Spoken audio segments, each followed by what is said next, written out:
Na mtazamaji, inaelekea saa 1 saa za Afrika ya Mashariki za jioni.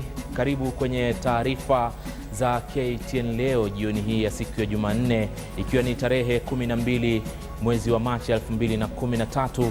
Katika baadhi ya taarifa ambazo tumekuandalia kwenye KTN Leo: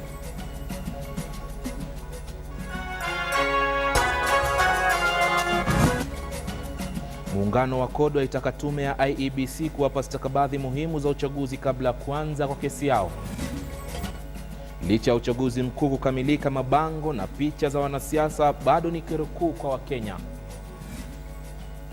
Shughuli ya kumtafuta atakayemrithi Papa Benedict wa kanisa Katoliki zaanza. Egyptians, they haven't get better coach than Logarush. Vilabu vya Misri havinitishi, asema kocha wa Gor Mahia.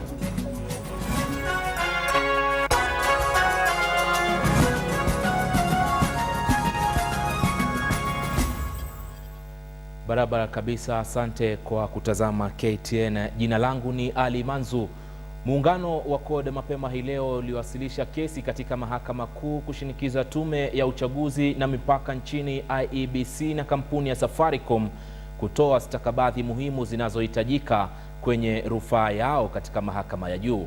Aidha, jaji wa mahakama kuu Isaac Lenaola amewaagiza walalamishi kufika mbele yake hapo kesho katika kusikiza kwa kesi hiyo. Na kama anavyoripoti Hussein Mohamed, CORD wamekariri kuwa wana ushahidi wa kutosha kuendeleza rufaa dhidi ya ushindi wa muungano wa Jubilee. Shortly move to court to challenge the outcome that the IEBC announced a few hours ago. Ndio ilikuwa mwanzo wa ngoma kwa muungano wa CORD kupitia kauli ya kiongozi wao, na hapo jana wakatokeza kuwa siku ya Jumatano watatoa mwelekeo kuhusu siku ambayo watafikisha kesi yao mahakamani kupinga kutawazwa kwa rais mteule Uhuru Kenyatta. Mapema asubuhi ya leo katika mahakama kuu ya Milimani jijini Nairobi, mawakili wa muungano wa CORD walifika, na mara hii ilikuwa ni kuitaka mahakama kuu iwaruhusu kupata stakabadhi muhimu kutoka kwa tume huru ya uchaguzi na uratibu wa mipaka IEBC pamoja na kampuni ya Safaricom. Walakini jaji ya Isaac Lenaola alikariri kuwa atatoa mwelekeo huo hapo kesho. We want the court to order the IEBC and Safaricom to give us the documents and data that we require, because this information and data is an integral ingredient to the case, the petition that we will file at the Supreme Court later in the week, challenging the declaration of Uhuru Kenyatta by the IEBC as the president-elect of Kenya arising from the elections. We have got massive evidence and data already pointing to the level of irregularity and fraud that what witnessed during the presidential elections. Maseneta wateule James Orengo na Mutula Kilonzo nao walikuwa na mkutano na habari, na ukarikuwa mkutano wa maafisa wa kusimamia uchaguzi wa tume ya IEBC unaoendelea katika ukumbi wa Bomas hauna uwazi. The mere fact that we have written letters and have now been forced to engage the judiciary to order the IEBC to release materials, coupled with these purported adverts saying that the public should accept the results, is proof beyond peradventure that there is very serious problem with the just concluded election. All these things that the Electoral Commission is doing goes to show that there is something amiss within the Commission. I don't know why the Electoral Commission has elected to do many things, including the exercise that is going on now, to do it in secrecy, when the law requires that it's done transparently and with the participation of those concerned, including the candidates or their appointed agents. Mawakili hao walio katika jopo litakawakilisha muungano huo katika kesi ya kupinga ushindi wa rais mteule hawakusita kutokeza kuwa ushahidi wao ni wa kutosha, na mkutano na maafisa usalama kwa rais mteule katika makao yake itakuwa miongoni mwa ushahidi wao. It's the first time I'm seeing a Kenyan being briefed by senior security officers in his own home, in his own house. And therefore these are some of the things that we also demand be investigated. I'm sure you remember at some point together with other Secretary Generals of CORD, we alleged openly of bias by the people sitting in that room. We were dismissed of end by the IEBC. That correspondence will be part of the evidence we are going to tender. There is something out there in the public, particularly which is being said or propagated by the Independent Electoral and Boundaries Commission, that Kenyans should accept the results of the election. And this is being done deliberately with a view to suppress the right and interest of Kenyans to question the legality or validity of all the elections. Na baada ya kufika katika mahakama ya Milimani ili kuweza kuwasilisha kesi yao dhidi ya shirika la Safaricom na tume huru ya IEBC, imesalia siku 4 tu kabla ya muungano wa CORD uweze kuwasilisha kesi yao dhidi ya kutawazwa kwa rais mteule. Hussein Mohamed, KTN Leo katika mahakama ya Milimani, Nairobi. Na mtazamaji, tukitoka kwenye kingo za mahakama siku moja tu baada ya mahakama ya ICC kule Hague kutupilia mbali kesi ya uhalifu dhidi ya aliyekuwa mkuu wa utumishi wa umma nchini Francis Muthaura, mawakili wa rais mteule Uhuru Kenyatta wamewataka majaji wa mahakama hiyo kudurusu ushahidi uliotolewa dhidi yake. Kiongozi wa mashtaka Fatou Bensouda alisema kuwa huenda kesi dhidi ya rais mteule ikaathiriwa na uamuzi wake, lakini akajitetea kwa kusema ana ushahidi wa kutosha. Na kama anavyotuarifu mwanahabari mwenzangu Mohamed Mahmoud, je, kesi hiyo itakuwa na mshiko wowote hasa baada ya kesi ya mtuhumiwa mwenzake Francis Muthaura kutupiliwa mbali?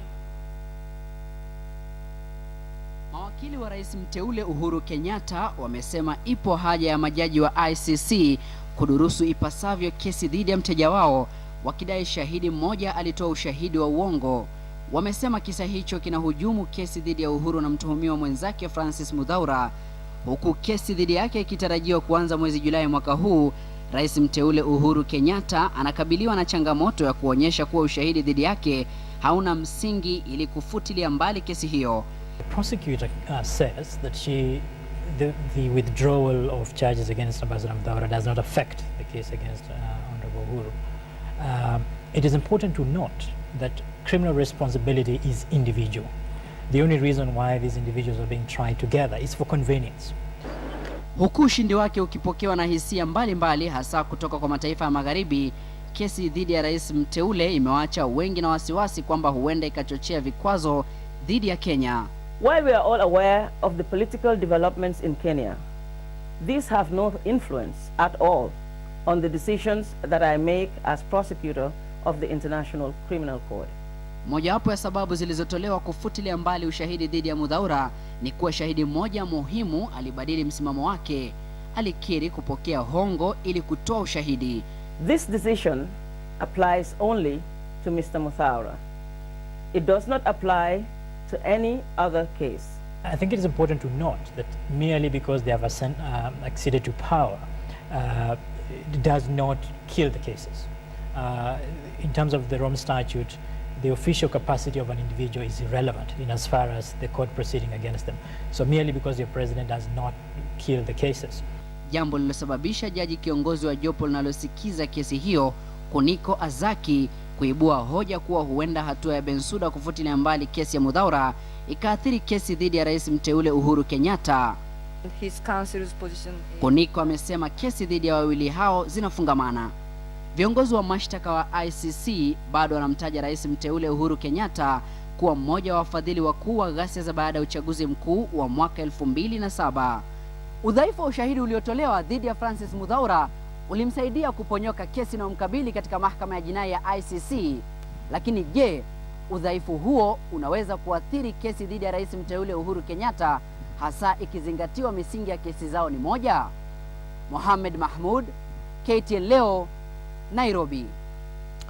Mombasa, Hassan Ali Joho ameahidi kwamba kwa muda wa majuma mawili yajayo kaunti ya Mombasa itaanza kuwa safi pamoja na kukabiliana na mamia ya vijana ambao wanaotumia mihadarati maeneo hayo. Akizungumza katika afisi mpya ya gavana Gavana huyo ameamuru polisi kuimarisha usalama katika eneo la Mwembe Tayari na maeneo mengineo ambayo yanatumika na walanguzi wa dawa za kulevya. Wito wa Gavana Joho unajiri siku moja tu, mtazamaji, baada ya KTN kupitia ama kuangazia uvundo wa jiji la Mombasa. John Juma na taarifa zaidi. Ni hamkani za mwisho za kunadhifisha jengo jipya ambalo litatumika na gavana na maafisa wake kutawala kaunti ya Mombasa, na anavyoahidi ni kwamba kazi tayari imeanza. Within 2 weeks tutaona kwamba hakuna lile building litakuwa halina watu ambaye wanakaa idle tena na kuvuta mihadarati pale. Tumesema kwamba I will ask the police to have, even if it's a contingent of GSU, wakae pale kwa muda wa siku kadhaa, so that hawa vijana, I'm told, and I saw this from your reporting yesterday, that there was about 500 of them every day, that we cannot allow just at the center of the city. That cannot be entertained, and therefore we are saying that action shall be taken. Kauli na amri hiyo inajiri siku moja tu baada ya sisi hapa katika runinga ya KTN kuangazia uozo na uvundo unaoshusha sifa na hadhi ya Mombasa. Ukosefu wa vyoo vya umma katikati ya jiji, ukosefu wa madebe ya takataka, soko la Mwembe Tayari lililochomeka miaka 10 iliyopita na limesalia sanamu mbaya na maficho ya mamia ya vijana wanaoshiriki ulanguzi wa mihadarati na visa vinginevyo vya uhalifu, na gavana mteule asema hayo yatarekebishwa. Tutaanza vita vikali dhidi ya mihadarati na yale maeneo, mfano kama ile ambaye ilikuwa inaona jana kwa runinga, Mwembe Tayari na Magodoroni na Shimanzi na kwengine ambao kunajulikana.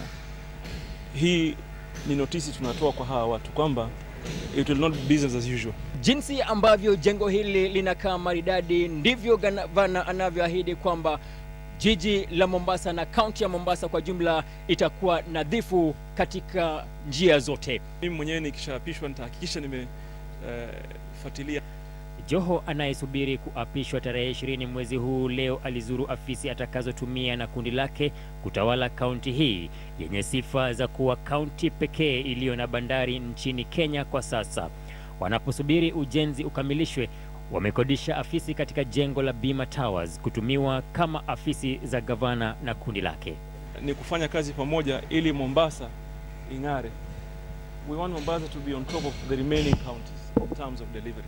Tulisema tutaleta service delivery kwa wananchi, and this is the time. Nikiripotia KTN kutoka katika afisi rasmi za gavana kaunti ya Mombasa, jina langu ni John Juma.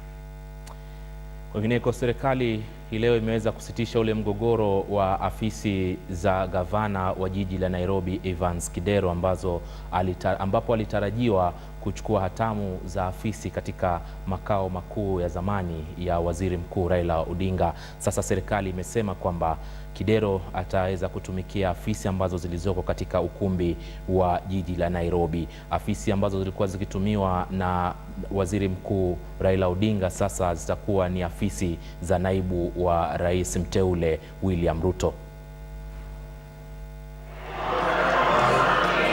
Punde tu baada ya viongozi wakuu kuchaguliwa serikalini, wakiwemo magavana na maseneta, wengi walikuwa na matarajio makuu kwamba watamiliki afisi mbalimbali za serikali. Ni jambo lililozua mvutano hasa hapa jijini Nairobi pale gavana mteule aliposema kuwa angehamia katika afisi za jumba lililokuwa afisi za waziri mkuu. Lakini kwa sasa mamlaka yanayosimamia kuanza kwa serikali mpya imeweka bayana mpangilio wa afisi husika. Hizo pesa, ingawaje tunataka mara mbili ya hizo, zile ziko tutazitumia kwa ujasiri kufanya ambayo tunaweza kufanya sasa, na tuulize serikali iongeze kwa bajeti itakayofuata. Hali hii imetokana na mkanganyiko uliokuwepo katika baadhi ya kaunti kuhusiana na afisi hizo, huku baadhi ya magavana wakipangiwa kuchukua afisi za mabaraza ya miji, ilhali wengine wakilazimika kukodi afisi mpya hadi pale afisi zao rasmi zitakapokamilika. Wale walikuwa wa baraza za mitaa wamekuwa sasa ni wafanyikazi wa kaunti, lakini sasa ni wapya kwa sababu labda style ya kufanya kazi itabadilika. Hata hivyo, mamlaka yanayosimamia kuanza kwa serikali mpya imesema kuwa hakuna haja ya mvutano, ikiwa tayari imepanga jinsi kila mmoja atakapoendesha kaunti yake. Saida Swale, KTN Leo. Kwingineko, picha zilizokuwa na sura za wanasiasa ambao zilitundikwa katika kila eneo kwenye kipindi cha kampeni za siasa sasa zimegeuka kuwa kero kwa usafi wa mazingira yetu. Kama anavyotuarifu Franco Otieno, inaonekana wanasiasa hao wamepuuzilia mbali wito wa sheria inaowahitaji kuwajibika na kuzitoa picha hizo punde tu baada ya kampeni zinapokamilika. Sasa wanafunzi ndio wanaonekana kupokea adhabu ya kulazimika kuondoa uchafu huo, kama ilivyodhihirika katika shule ya sekondari ya Elion katika eneo bunge la Dagoretti ya Kusini hapa Nairobi. Wanafunzi hawa katika shule ya sekondari ya Elion hapa Dagoretti walilazimika kukatiza vipindi vya masomo darasani ili kuziondoa karatasi hizi zilizo na picha za wagombeaji wa nyadhifa za siasa katika eneo bunge la Dagoretti Kusini. Ni kutokana na uchafu ulioletwa na karatasi hizi zilizotundikwa kwenye ua la shule yao ndiposa wakaamua kuwajibika baada ya wanasiasa kukamilisha kampeni zao. After campaigns hawakuona ni haja kutoa hizi. After wameshafanya campaigns process yao, wakaona tu waenda wakie kwa maofisi hizo. Wameshachaguliwa, wengine wamekuwa magavana, wengine wamekuwa maseneta, lakini hawaoni haja kutoa hizi vitu kwa sababu zinaweza leta vitu mingi sana. Katika shule yetu Elion tumeona tutoe haya hizi posters kwa sababu zinaweza leta tafash. Sasa tukaona hivi heri tufanye usafi kwa sababu wanasiasa washapata viti vyao na wengine washakuwa maseneta, magavana, lakini hawaoni haja ya kuja kutufanyia usafi, kutoa mabano yao. Kwa mujibu wa mwalimu wao mkuu Dan Nyambori, wanasiasa wamekiuka sheria iliyowekwa na tume ya IEBC kwamba sharti wajibiki kwa kudumisha usafi na kwamba jiji la Nairobi halina sura nadhifu tena. Ukienda kwa the city, it is not neat because of some different kind of pictures that have been placed, posters that have been placed on the walls. Actually, they were placing them all over on the roads, all over the places. So it doesn't look the way it was before the campaigns. Na sheria inasema wanafaa wazitoe, so we choose tunaweza watolea kwa sababu sheria imesema immediately wameshamaliza wazitoe, lakini saizi hawaoni haja, so tukaangalia tu. Sheria inasema mwatolee? Hapana, wasemi tuwatolee, lakini because it is our environment tukachukua. The message to the politicians is that they should possibly make some places like boards where they can place this and then later on remove them from those boards, but not to stick them on the walls of buildings and so on, or bridges or for that matter. Tunapoingia hapa Westlands Nairobi, utadhania kampeni zingali zinaendelea. Walioshinda na walioshindwa wangali wameziacha picha zao kila mahali, na ni taswira hiyo hiyo kote nchini, hali inayodokeza kwamba wanasiasa ni wepesi wa kusahau maagano. Ikiwa wanakumbuka, mbona wamesahau hata hizi picha zao zilizoko barabarani ambazo wanastahili kuwa wameshaziondoa kwa heshima za mazingira. Frank Otieno, KTN Leo, Nairobi. Umeshindwa. Sheria inasema kwamba baada ya kipindi cha uchaguzi ama kampeni unarudi unaondoa zile picha ambazo kama mabango ulikuwa umeyaweka ama umeyatandaza barabarani. Mtazamaji, tukiachana na hayo, tarehe 4 ya mwezi Machi, ni wiki iliyopita, ilikuwa ikisubiriwa na wengi, na wanahabari pia walikuwa na kibarua kikubwa cha kukuletea taarifa za utendeti zaidi ambazo uliziona kwenye KTN. Hii leo basi tunakupa fursa ya kuona picha za maandalizi, mtazamaji, ya baadhi ya taarifa katika kipindi cha uchaguzi mkuu wa mwaka huu 2013 kama ulivyoandaliwa na Saida Swale.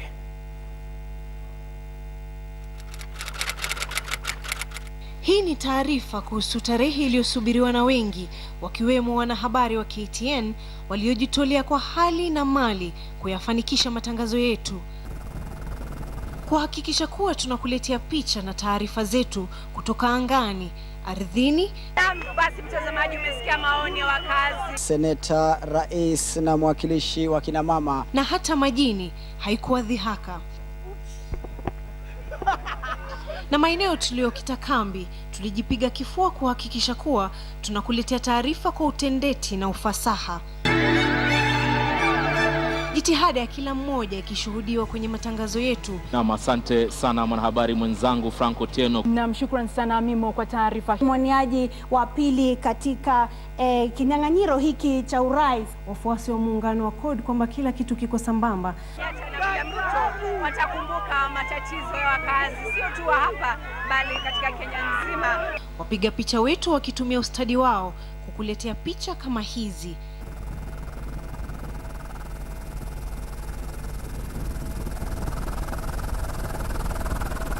Hata hivyo hakuna mchele unaokosa ndume.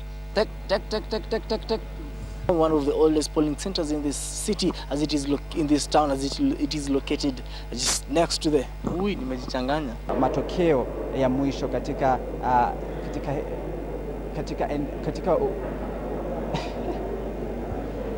Wakazi wa eneo hili basi tangu asubuhi alfajili take it from top. Mwisho wa yote haya, kila mmoja wetu alisalia na kumbukumbu tele za jinsi alivyoripoti taarifa mbalimbali za uchaguzi huu wa amani na wa kihistoria. Kumbuka hapo awali tumeweza kukuelezea kwamba Jackson Mandago kufikia hivi sasa vigogo wa chama cha ODM ambao ni wafuasi wa Raila Odinga nimewaona hapa. Kwa mfano nimemwona waziri James Orengo. Hayo ndio tuko nayo kwa sasa. Taarifa tukizipata tutazileta kwako. Subira uvuta heri. Saida Swale, KTN Leo.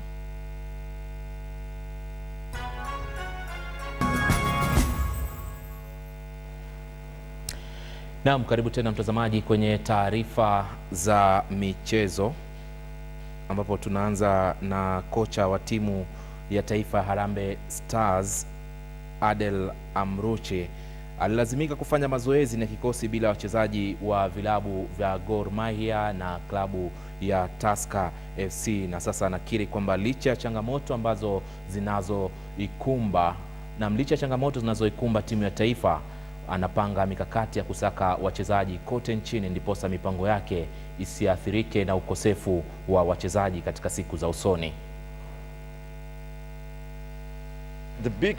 The big point is mental. No, you think now we have all the time to work with the team? No, we work about communicate. This is a privilege now, the communication with the player and mental training. And the other one, the foreigner players, also professional players, and all is professional. The foreigner play in out Kenya. We can do other preparation for all the team. Taarifa ifuatayo ninaanza na kunukuu mtazamaji. Hakuna kocha ambaye anafahamu soka kuniliko mimi nchini Misri, na klabu ya ANP ya Misri itakuwa na kibarua kigumu dhidi ya Gor Mahia. Mwisho wa kunukuu. Hiyo ndio mcheche za maneno ambazo kocha wa klabu ya Kogalo Zdravko Logaruchik aliyefoka huku akiandaa klabu yake kabla ya kuabiri ndege hadi nchini Misri kwa michuano ya dimba la barani. Hassan Juma na taarifa hiyo. Vilabu vya humu nchini vimekuwa na rekodi mbaya dhidi ya pinzani kutoka Misri, huku Sofapaka ikiwa ndio timu iliyojikwamua kutoka katika minyororo ya Misri. Lakini si kumbukumbu zinazomwasi lepe la usingizi kocha Gor Mahia Zdravko Logaruchik. Egyptians haven't got better skill than Kenyans. Egyptians, they haven't get better coach than Logaruchik. Kulingana na kocha huyu, ni bajeti kubwa ya pinzani ambayo imewashinda, lakini uwanjani hawatakuwa na chao. Those things should make me happy and my players happy, because we are looking for something, for some place where we're going to prove ourselves. I want to see how they coach, their coaches will compare with me. I want to see how their players will compare with my players. CAF waliweza kuandika barua kwa federation yetu hapa FKF wakisema kwamba mechi hii itaweza kuendelea na itachezwa kwenye kambi ya jeshi.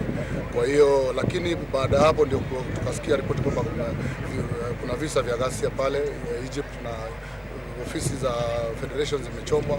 Timu hii inaabiri ndege kesho kuelekea Misri, japo changamoto ni fedha, kwani wanasema wameanza kuhisi uzito wa kushiriki katika michuano ya barani. Iwapo ni fedha zingalitumiwa kupima mizani ya mchuano huu, basi bila shaka timu ya Misri ingalifanya vyema. Walakini kocha Zdravko Logaruchik anaamini kwamba timu yake ya Gor Mahia itafanya vyema dhidi ya wapinzani kutoka Misri, licha kwamba watakuwa wanaanza mchuano huu wa kwanza ugenini. Hassan Juma, KTN katika uga huu wa City hapa jijini Nairobi. Na basi baada ya kauli hiyo kutoka kwa Drafco, tunatarajia matokeo mazuri kwa klabu hii ya Gor Mahia na tunawatakia kila laheri. Na hatimaye mchezaji Daniel Onyango alifungia klabu ya Western Stima bao la kipekee katika mechi yao na mabingwa wa zamani Ulinzi Stars alasiri hii katika uwanja wa Buhungu huko Kakamega. Mechi hiyo ikiwa ni ya 3 kwa timu hizo mbili iliwapa ushindi, ingawa walinda ngome wa kila upande walifanya kazi yao ipasavyo katika dakika 45 za kwanza. Mechi hiyo nusura ikamilike sare tasa, lakini bao la Onyango liliwatenganisha. Western Stima sasa imevuka hadi katikati mwa jedwali na alama 4 sawia na Ulinzi Stars. Western Stima walikuwa na alama 1 kabla ya mechi hii. KCB bado inaongoza jedwali na alama 7. Mabingwa watetezi Tusker FC watakuwa wenyeji wa klabu ya Karuturi Sports hapo kesho katika mechi ambayo kocha wa Tusker anatazamiwa kutumia kama zoezi la mechi yao dhidi ya El Ahli kutoka Misri siku ya Jumamosi.